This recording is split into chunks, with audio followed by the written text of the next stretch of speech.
Did you know that the Department of Justice just subpoenaed trans kids' medical records, their social security numbers, their addresses, their parents' names, their doctor's notes?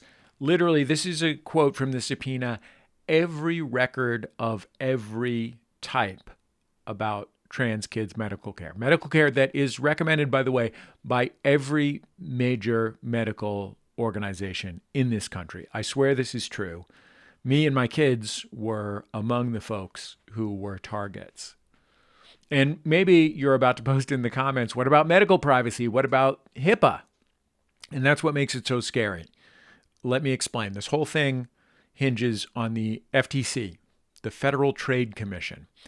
Now, the FTC is in charge of consumer protection, but they don't actually seem all that interested in consumer protection right now. Instead, they are locked in on keeping trans kids from visiting the doctor. It's actually states that normally regulate healthcare. And in a lot of states, like California, where I live, it is entirely legal to offer gender affirming care to transgender kids. But the current administration hates that. And they haven't actually passed any federal laws, so they had to get creative. So first they tried to close the clinics by fiat. There was an executive order. They said they would not give a penny of federal money to any hospital that provided gender-affirming care.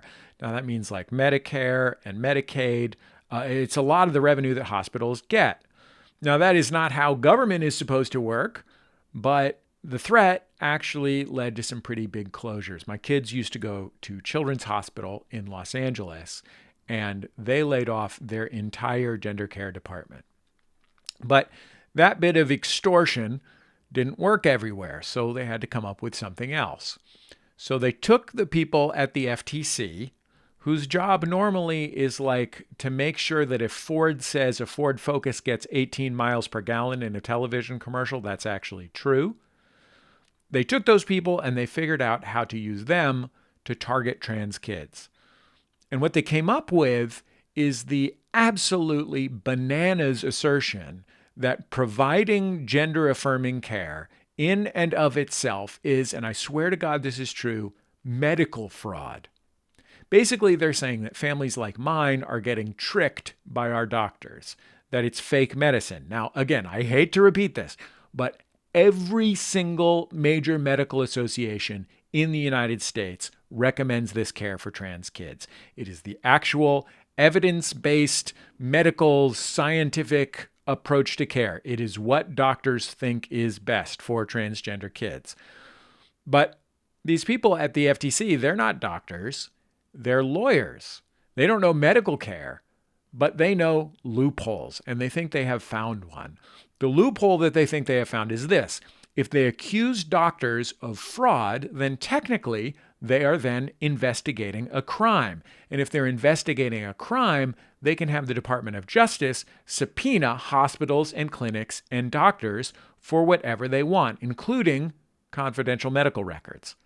The Washington Post the other day published one of these subpoenas, and they asked for everything. Again, notes from visits, consent forms, emails, text messages, kids' names, kids' addresses, social security numbers, parents' names. One doctor said they were driving home from work and they got a call from their hospital that they had to turn around and go back to bring in their work cell phone because everything on it had been subpoenaed.